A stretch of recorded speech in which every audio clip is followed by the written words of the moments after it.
Graça e paz, boa tarde. Deus abençoe a todos. Estamos de volta aqui. Vamos usar um texto de Mateus. Mateus, o capítulo 12, a blasfêmia dos fariseus. A Bíblia declara: depois disso, aconteceu que trouxeram a Jesus um endemoniado, cego e mudo. Ele o curou de modo que pôde falar e ver. Então toda a multidão ficou atônita e exclamava: É este porventura o filho de Davi? Filho de Davi é um título messiânico, é um título que compete exclusivamente ao Messias. Havia sim um movimento messiânico entre os judeus em Israel naquela época. Havia alguns preferem a palavra expectativa messiânica. Havia uma expectativa messiânica, mais uma vez, naqueles dias. Tá?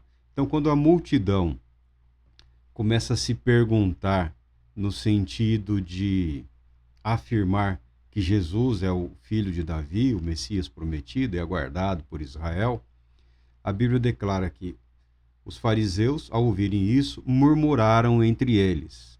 E os fariseus disseram: Este homem não expulsa demônios, senão pelo poder de Beelzebu, o príncipe dos demônios. Beelzebu é um dos nomes utilizados para se referirem a Lúcifer, a Satanás, ao diabo. Ele tem alguns nomes aqui bastante peculiares. Esse é um deles, tá? Entretanto, Jesus compreendia os pensamentos deles. Ele lhes afirmou: Todo reino dividido contra si mesmo será arruinado, e toda cidade ou casa dividida contra si mesma não resistirá. Se Satanás expulsa Satanás, está dividido contra ele próprio. Como poderá então subsistir o seu reino? E se eu expulso demônios por Beelzebu, por quem os expulsam vossos filhos? Mas se é pelo Espírito de Deus que eu expulso demônios, então verdadeiramente é chegado o reino de Deus sobre vós. Graças a Deus pela sua palavra, que o Santo Espírito nos oriente, nos abençoe nessa breve reflexão. Eu li o texto antes de entrar no contexto abordado do que nós estamos falando nos últimos dias aqui. E estamos agora com o Dr. Miller Erickson Batista, que fala sobre a obra do Espírito Santo na vida de Jesus Cristo. Esse evento é bastante significativo. Este evento é bastante interessante. Este homem é apresentado a Jesus, é levado a Jesus e Jesus realiza um milagre. Jesus realiza um milagre. Qual milagre Jesus realiza? Jesus expulsa o demônio. Jesus expulsa o demônio que afligia aquela vida. Jesus expulsa o demônio que deixava aquela vida completamente comprometida. E, por conta disso, a pessoa foi curada. A Bíblia não apresenta uma relação direta aqui entre a possessão demoníaca, a cegueira e a mudez. Aparentemente, esse homem aqui, certamente conhecido de muitos ou alguns, ele, além de cego e mudo, estava endemoniado. Tá?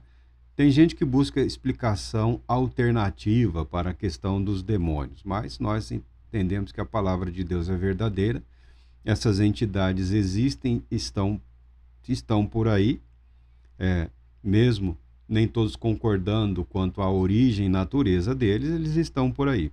E Jesus demonstrou um poder único ao expulsar demônios meramente com a palavra, ordenando, dando ordens. Se expulsava demônio antes? Até se expulsava, mas havia uma série de procedimentos desenvolvidos por alguns com esse objetivo. Não vamos entrar nesse aspecto aqui. Os fariseus, não podendo negar o milagre, aliás, os fariseus, os saduceus e todo e qualquer que tenha feito oposição a Cristo Jesus, eles nunca negaram os milagres. Nunca negaram os milagres. Tá? Os milagres realizados por Jesus, pelos discípulos, pelos apóstolos, nunca foram negados. Nunca foram negados. tá bom? Mas os fariseus, não podendo negar o que havia ocorrido, o que, o que Deus havia realizado, eles se defenderam. Eles se defenderam dizendo que Jesus estava expulsando demônios pelo poder dos demônios. Usando a fala dos fariseus, Jesus faz toda uma explicação aqui, dizendo que ele está expulsando demônios pelo Espírito de Deus. E se é o Espírito de Deus que está agindo, é um sinal de que o reino de Deus havia chegado sobre eles. A autoridade do reino de Deus se fazia presente, dominando e obrigando a submissão até daquelas entidades que fazem aberta oposição a Deus. Um sinal da presença do reino de Deus, um sinal da ação do Espírito de Deus na vida de Cristo Jesus. Por que eu resolvi ler o texto bíblico? O texto é rico de conteúdo. Eu me sinto muito confortável com o texto bíblico. Um texto, para esclarecer ou apresentar, nós teríamos que fazer vários estudos sobre o mesmo texto, cada um com uma linha, uma perspectiva diferente, sobre um aspecto diferente do que é apresentado pelo texto. Nenhum manual, nenhuma obra de teologia, filosofia substitui a palavra de Deus. Então, por que você está estudando? Eu já estudei muito há muito tempo atrás. Estou fazendo aqui uma releitura e expressando o pensamento. Porque são formadores de opinião, porque são formadores de convicção, são sustentadores de determinadas linhas teológicas que influenciam milhões de vidas, milhões de cristãos mundo afora. Cada um desses que nós temos usado aqui influencia os influenciadores, por assim dizer, a linguagem de hoje, né? Os líderes, os presbíteros, influenciam os ministérios e vidas. O que eu não vejo nada de errado nisso, mas em alguns aspectos específicos, não tendo argumento contra os fatos, eles fogem do fato. Nós estamos falando dos dons do Espírito Santo, do batismo no Espírito Santo, ou plenitude do Espírito Santo, entenda-se quando bem entender. O Dr. Erickson aqui é um cristão fervoroso, é um homem sério, é um homem temente a Deus, é um homem fiel a Deus. Mas quando nós falamos da experiência do batismo no Espírito Santo, que é algo verificável pela igreja, tá? É algo verificável. Não adianta a pessoa chegar e falar, para tudo, eu tenho uma profecia, Deus mandou eu dizer isso, isso, isso. Não, não é assim. Pelo menos o que a Bíblia ensina não deveria assim. Não existe para tudo, tá? Não existe esse para tudo aí na igreja. Silenciem, aquietem, eu tenho algo importante a dizer. Não é esse o caminho. Porque o apóstolo Paulo explica e orienta a igreja a verificar, a conferir. Mas foi dada uma palavra por irmão, é uma bonita palavra, mas é preciso haver aqueles que estejam aptos a julgar aquilo. E é algo assim tão importante que deveria interromper alguma coisa para que todos ouvissem, ou é algo que poderia ser dito de forma reservada a uma ou outra pessoa, ou a 3 no máximo, tá? Então, há uma orientação na Bíblia. Se não seguimos, a responsabilidade é nossa. Mas que o Espírito Santo, através dos ensinos do apóstolo Paulo, assim o fez, ele assim o fez. Quando discorre sobre a obra do Espírito Santo, tendo falado do Antigo Testamento, vai falar da igreja, o Dr. Erickson fala também da obra do Espírito Santo na vida de Jesus. Nisso ele vem de comum acordo, realçando que a vida de Jesus se realizou, se manifestou, se desenvolveu, se consumou debaixo do poder do Espírito Santo, né? Desde o início da existência de Cristo, tudo que ele fez, o fez na plenitude do Espírito Santo. E ele chega a um ponto aqui, quando fala dos milagres, principalmente os milagres de expulsar demônios. Expulsar demônios é uma das coisas que mais impressionou a igreja nos seus primeiros dias, impressionando os discípulos, impressionava as multidões, porque não era comum, não era frequente, raramente acontecia de alguém expulsar um demônio, ou simplesmente ordenando que ele se retirasse daquela vida e, logo em seguida, aquela vida, além da libertação do poder do demônio, toda e qualquer decorrência da presença demoníaca naquela vida era purificada, era curada. Tá? Ou a surdez, a cegueira, a mudez, toda e qualquer enfermidade decorrente. Se bem que não acreditamos que toda enfermidade decorre de um ato demoníaco. Tá? Não temos essa postura doentia, mórbida. Ao falar do Espírito Santo, e a maneira como Jesus condena a blasfêmia dos fariseus, a ponto de considerar a blasfêmia contra o Espírito Santo como um pecado imperdoável. Por quê? Era evidente um milagre ocorrendo ali, era evidente a operação de Deus. Nós temos algumas dificuldades.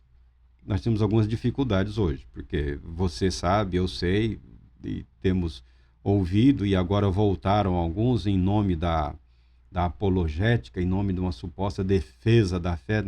Primeiro a pessoa precisa dizer do que ele está defendendo a fé cristã. Às vezes ele está defendendo a fé pessoal dele. Às vezes o sujeito está defendendo as suas próprias tradições, na qual há distorções, porque não existe uma manifestação perfeita da fé em Cristo Jesus entre nós. Não existe uma igreja perfeita. Nenhuma comunidade perfeita existiu na história da igreja. Não tem. Porque a imperfeição é a nossa marca. Isso não significa que alguns grupos, em alguns momentos, não tenham experimentado muito mais do que se experimenta hoje. Hoje as pessoas estão muito empolgadas com a questão da quantidade, a arrecadação, né? Quantidade, tá? É pecado contra o Espírito Santo, é pecado imperdoável, diante de uma manifestação clara e visível, ou seja, um milagre. Foi Deus. Nós temos aí alguns reverendões dizendo que o diabo faz milagres. Eu não vou dizer que fiquei perplexo, assustado, porque eu já conheço, eu sei a maneira como a pessoa conduz e sei também de onde tirou. Tá? Algumas obras, aí você viu o pensamento do Champlin, você viu... porque nós não temos muito acesso a alguns anteriores, os formadores do pensamento, aqueles que formularam o pensamento. Em nome de defender uma convicção teológica, filosófica, eles chegam a esse extremo. O que não é deles, o que não está com eles, quem não usa as cores, quem não levanta a bandeira, quem não pronuncia o lema deles, é do diabo. É do diabo. Tá? O comportamento farisaico, que não é de todos os fariseus daquele dia, é desse grupo aí que vivia perseguindo Jesus, buscando oportunidade para acusá-lo de alguma coisa. Então, tudo que Jesus falava ou fazia, eles procuravam criar um relato antagônico. Não estou tentando desculpar esses. Eu só estou dizendo que nem todos os fariseus estavam representados nesse grupo aqui que está atribuindo um milagre, a expulsão de demônios, ao poder do maioral dos demônios. É pecado contra o Espírito Santo? É. Eu acredito que muita gente tem entristecido o Espírito Santo. Tem corrido aí na rede, eu vejo alguns, eu vi, é doutor em Novo Testamento. Não sei para que fez isso. Não sei para que fez um doutorado em Novo Testamento. Diz clara e abertamente que o diabo realiza milagres. Mas onde? Quais milagres são esses? Qual milagre é esse? Que eu não vi. Ah, porque a pessoa em tal lugar adivinhou. Tá, mas não precisa nem ser estar debaixo aí de um espírito de adivinhação, qualquer coisa. Num país chamado Brasil, alguém dizer que alguma das áreas vai dar errado, vai dar 100% de certeza. O que surpreende no Brasil, graças a Deus, está dando certo. Tem gente que acha que está piorando, e eu acredito que está trevas aí pairam sobre o Brasil, mas Deus sempre foi misericordioso para conosco, tá? Trevas pairam de todos os lados, de todos os extremos. A nuvem negra é a mesma, a nuvem da peste, da morte é a mesma, tá? Não precisa pensar que é o lado de lá, o lado de cá, os dois lados. O sopro satânico está dos dois lados, dos dois extremos, tá? Então, é comum hoje, voltou a tornar-se comum, homens sérios em sua fé atribuírem à atividade demoníaca o que ocorre no meio cristão, que eles não têm conhecimento ou acreditam ser desnecessários ou que não façam parte da sua experiência. Eu prefiro acreditar que essas pessoas, muito embora estejam entristecendo o Espírito Santo, elas não estão pecando contra o Espírito Santo como esse grupo aqui. Pode ser que tenha uma preocupação pastoral em não permitir que as ovelhas ou o rebanho se enrede em práticas ou em comportamentos que causem problemas para si, acarretem problemas para si ou para as igrejas, para famílias como um todo, tá? Mas e também é conveniente para eles. Isso eu não questiono, mas eu sempre deixo claro, a manifestação do Espírito Santo, ela pode ser autenticada pelo próprio Espírito Santo. Aí quando fala da vida de Jesus, ele fala belamente, muito embora eu entenda que ele está diminuindo o Espírito Santo. Ele está diminuindo, porque ele vai falar aqui que não há na vida de Cristo Jesus o evento ou os eventos que nós conhecemos como o batismo no Espírito Santo, tá? E não há necessidade de haver, porque em Cristo Jesus está a plenitude da graça de Deus, a plenitude da comunhão do Espírito Santo. Ele foi gerado, toda a vida, toda a existência foi debaixo do poder do Espírito Santo. Não havia evidência de crescimento na presença do Espírito Santo na vida de Jesus. Não há uma série de experiências na vinda do Espírito Santo, somente a concepção e o batismo. Tá. Há, entretanto, uma crescente implementação da presença do Espírito Santo.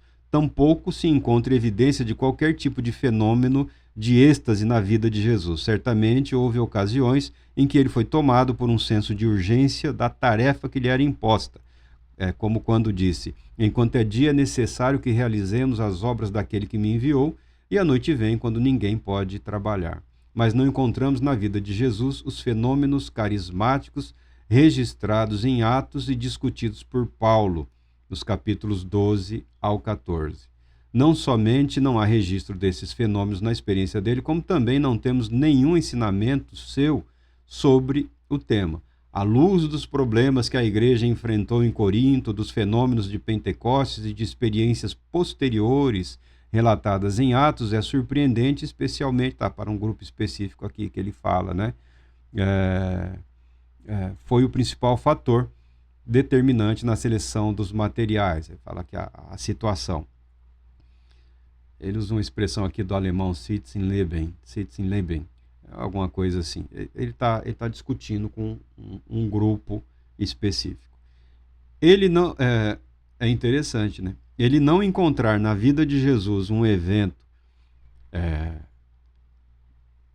equivalente à experiência do batismo no Espírito Santo parece para ele suficiente para tornar desnecessário o evento que Jesus prometeu como cumprimento profético, como cumprimento da vontade de Deus, que é esse derramar do Espírito Santo, esse revestimento de poder para capacitar a igreja a fazer a obra de Deus para a glória de Deus, através da manifestação do Espírito Santo na vida de indivíduos comuns. Não tem o sacerdote, não tem o rei, não tem o profeta, indivíduos comuns, não há uma casta. A igreja cristã não está dividida em castas, muito embora todas as igrejas cristãs tenham, de um jeito ou de outro, criado aí um tipo de castas, no que diz respeito à função, à atribuição de responsabilidades ou compromissos. Tá? Isso é um fenômeno social, humano, e nós não temos como alterar isso. uma visão plena de uma irmandade absoluta, um conselho dirigindo. Isso é muito complicado, isso é muito difícil. Há quem tente implantar ou fazer, mas é muito difícil, porque não é da nossa natureza. Não é da nossa natureza. Tá, e não tem mesmo.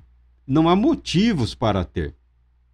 Não há motivos para ter um evento de manifestação, de doação ou de capacitação dos dons e talentos, porque é o Filho de Deus encarnado.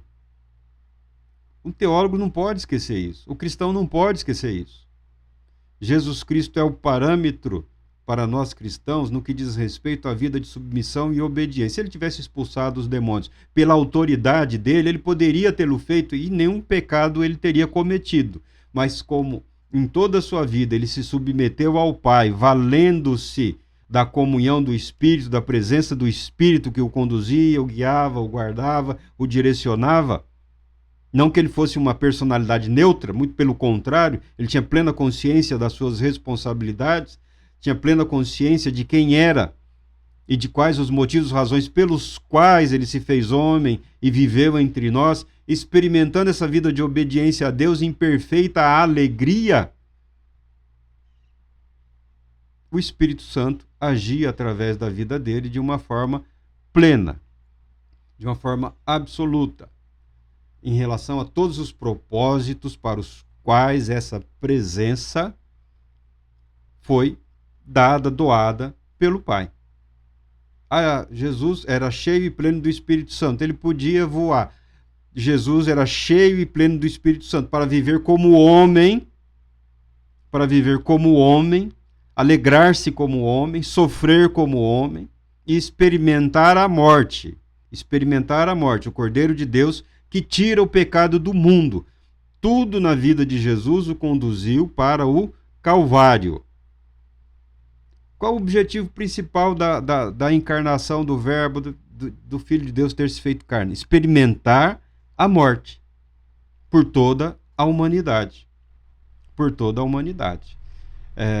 Não tem equivalente disso na vida de absolutamente ninguém mais. Nós cristãos não somos cristinhos. Não somos cristinhos.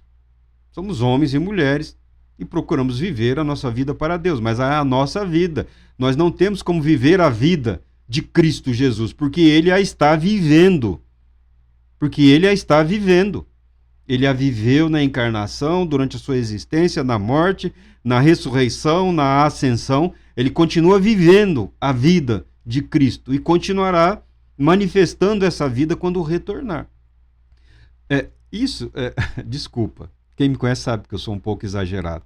Mas você imagina 30 anos atrás, quando eu me dispus a aprender e estudar e ler e procurar, o meu nível de decepção, porque você pega a doutrina quando fala de Cristo, quando fala do Espírito, é tudo lindo, tudo muito bonito. Aí quando pega numa questão tão simples de um evento datável, ocorreu na história, tá? No dia de Pentecostes, ocorreu esse evento. Não foi, eles não estavam na montanha, não estavam na caverna, não estavam no morro, não estavam no mato, como um povo tem uma mania de mato que, pelo amor de Deus. Eles estavam na cidade de Jerusalém. E a cidade estava repleta de visitantes. Era um período de festas.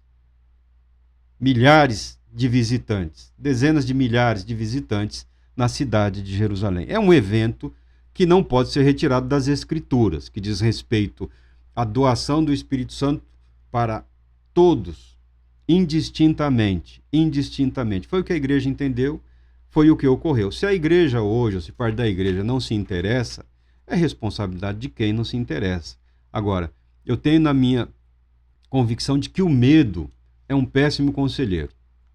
Eu digo que os dons eles podem ser avaliados.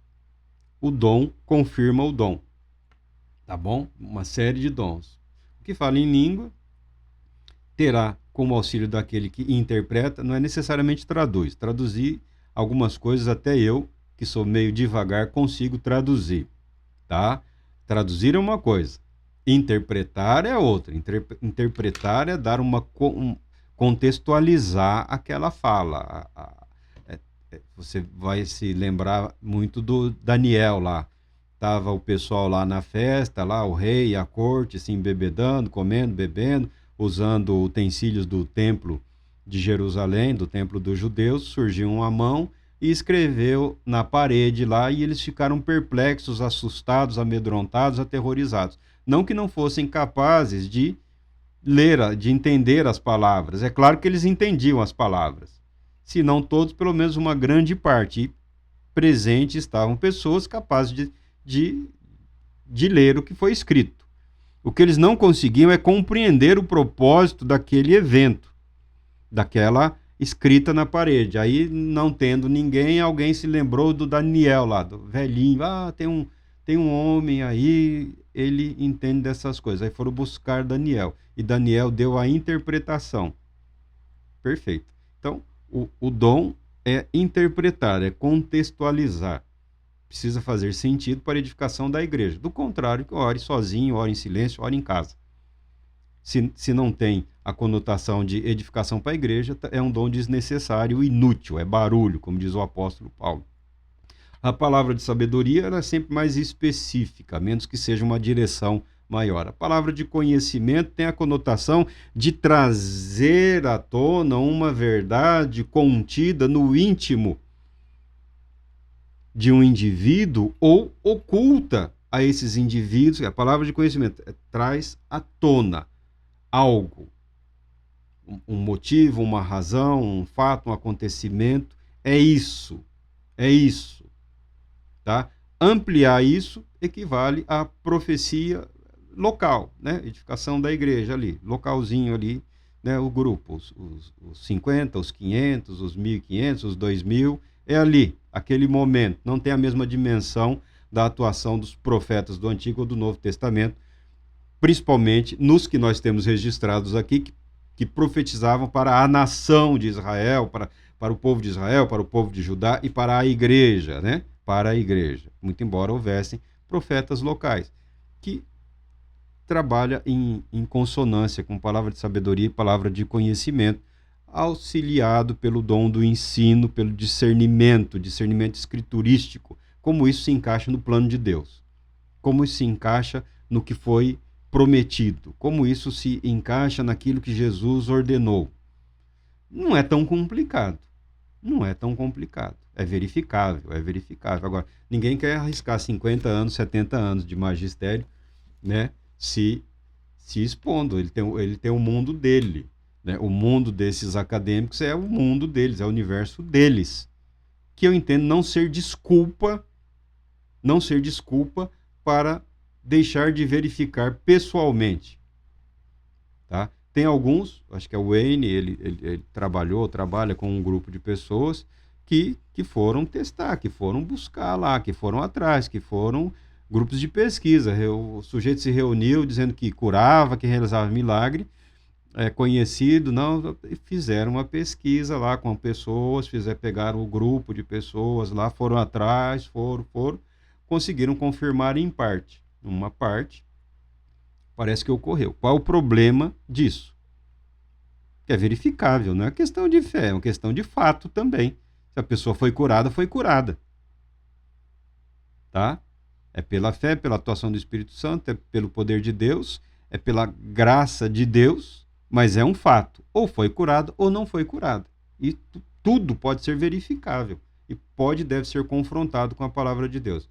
Aí eu me entristeço, né? Ele está discutindo aí com outros teólogos, com outros pensadores, mas o fato é que, ao falar da obra do Espírito Santo, dos dons do Espírito Santo, o nosso amigo aqui, brilhante teólogo, tá?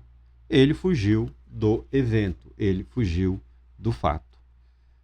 Não é porque nós nascemos, crescemos e vivemos na igreja dos dias de hoje que ela seja tudo que Jesus propôs para a igreja que a ele pertence. Tá? Não é porque experimentamos ou deixamos de experimentar algo que a Bíblia diz estar disponível a todo aquele que crê em Deus, não é o fato de ter experimentado ou ter deixado de experimentar, que somos mais ou menos especiais para Deus em Cristo Jesus. Não entro no caso dessa polêmica. Se a pessoa não se interessa, não se interessa. Se não vê sentido, se não vê significado, se tem dificuldades de aceitar, eu não vejo nenhum problema. Agora, eu discordo do ato de amaldiçoar. Por que eu discordo? Eu discordo pela atuação do próprio apóstolo Paulo. Do contrário, também não estaria dedicando o tempo que me resta de vida para falar sobre isso. Tá? O apóstolo Paulo entendeu que a igreja de Corinto, e assim como todas as outras igrejas, não eram um caso perdido. Não era um caso perdido. Eu, pessoalmente, tenho grandes dificuldades de partilhar da convicção do apóstolo Paulo, considerando o que a gente vê, o que a gente presenciou, as coisas que acontecem, temos a impressão de que alguns, sim, se enveredaram pelo caminho de Satanás e estão felizes com o demonismo e pronto. Dá até essa impressão. Tá? Eu não sou o apóstolo Paulo, eu não tenho esse ímpeto, não tenho essa graça, não tenho essa visão daquele que é perfeito. Eu tenho a minha simples visão e compreensão. Mas se o apóstolo Paulo diz que havia esperança e trabalhou para atuar no sentido de resgatar ou restabelecer a ordem, o regramento e a manifestação do Espírito Santo na vida da igreja, de modo a edificar a igreja e ser um testemunho fiel aos de dentro e aos de fora, eu não posso afirmar que não tem jeito, que está perdido. Tem alguns aí, reverendão também, alguns reverendões, né? Não pode falar com eles que o cara já vai jogar na sua face assim 50 anos de alguma coisa, 40 anos de não sei o quê, 30 anos de não sei o quê, dá vontade de falar, e aí? E espremer esses 50 anos aí, sai o quê? O seu mau humor, a sua arrogância, a sua estupidez, a sua autossuficiência, achar que não precisa de ninguém, que nada pode acontecer, a ideia de que se você não viveu, ninguém mais pode viver. Então você é o padrão agora, não é mais Jesus Cristo. Não são os apóstolos, não é mais o Espírito Santo, é a sua palavra que vale. Tem uns reverendões aí que precisa levar uma canelada também. Alguém entre eles lá, talvez algum mais velhinho, mais sábio, precisa dar um chute na canela do cabra, puxar pela barba e falar: ô menino, se enxerga, meu. Como é que você pode invalidar a obra de Deus só porque ela não está de acordo com o que você acredita que deveria ser? Ou vamos voltar à época dos papas lá, vamos declarar guerra uns aos outros, vai ter bandos aí, grupos de cristãos, um matando o outro, para quem sobreviver é o que está com a razão. Aparentemente está faltando bem pouco para isso. Bem pouco para isso. Nisso eu concordo. A vida de submissão ao Espírito Santo, como expressa por Cristo Jesus, a vida de obediência a Deus, a vida de submissão a Deus, se isso houver, há um espaço incrivelmente amplo para a manifestação e para a atuação do Espírito Santo, para a glória do Deus Pai. Então não é a questão de condenar um ou defender o outro, ou condenar os dois e propor algo novo. Não há necessidade de reinventar a roda, porque a roda já está aí. Não é necessário reinventar a igreja, porque as igrejas já estão aí, já tentaram tudo. E lendo, estudando, realmente já tentaram tudo. Não tem nada de novo no que se vê aí hoje em dia. Absolutamente nada. As fraudes, as mentiras, os engodos, os floreios, os excessos, os exageros e os medos, os receios, não é novidade nenhuma, não são novidade nenhuma. Não são novidade nenhuma. O que estamos vivendo já foi vivido. O que estamos experimentando já foi experimentado. Isso pode ser motivo de grande alegria, de satisfação em Cristo, de enriquecimento e preparação para uma vida mais efetiva na fé, ou como outros preferem entrar na própria toca lá, no casulo que criou, no buraco que fez, e ficar esperando o fim dos tempos. Mas nós acreditamos que o que a Bíblia declara ser verdade é verdade. O que a Bíblia disponibiliza para o cristão está disponibilizado para o cristão. Se o mau testemunho de um, como há de um, de outro, não invalidam. Não, um Judas Iscariotes não invalidou o ministério de todos os outros. Um traidor não vai invalidar a verdade. O mentiroso não tem como destruir a verdade. Porque a verdade não está só nos livros. Os livros podem ser destruídos, podem ser queimados, como já aconteceu várias vezes, né? Como aconteceu no Brasil, o pessoal invadindo, tomando livro, queimando, jogando fora. Aconteceu no mundo todo essas coisas, essas aberrações, essas abominações.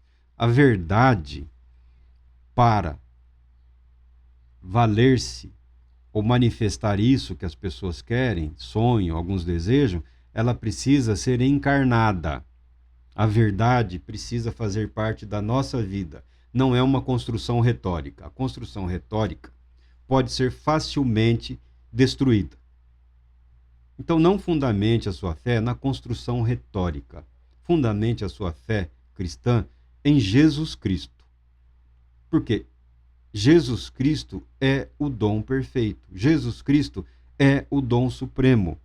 Jesus Cristo é a vida de Deus que invade a humanidade, salvando, restaurando, renovando, santificando, justificando e glorificará as nossas vidas no momento apropriado, no momento estabelecido pelo Todo-Poderoso. Gostaria eu que tivesse sido ontem, mas datas e épocas pertencem a Deus, não pertencem a nós. Assim, nós encerramos esse não é nem um capítulo, né? É uma página, a obra do Espírito Santo na vida de Jesus, do Dr. Erickson. Não espero mais, não esperava mais, né? Não é uma questão de estar decepcionado. Eu espero que a pessoa, quando se apresenta como teólogo, ele consiga expressar nas grandes verdades e nas pequenas verdades, nas grandes doutrinas e nas pequenas doutrinas, o mesmo sentimento e compromisso que ele tem com a obra de Deus como um todo. Não há que se tentar diminuir ou apagar um ou outro evento, porque a pessoa tem dificuldades de compreendê-lo. Deus Todo-Poderoso te abençoe, te proteja e te conceda paz, muita paz.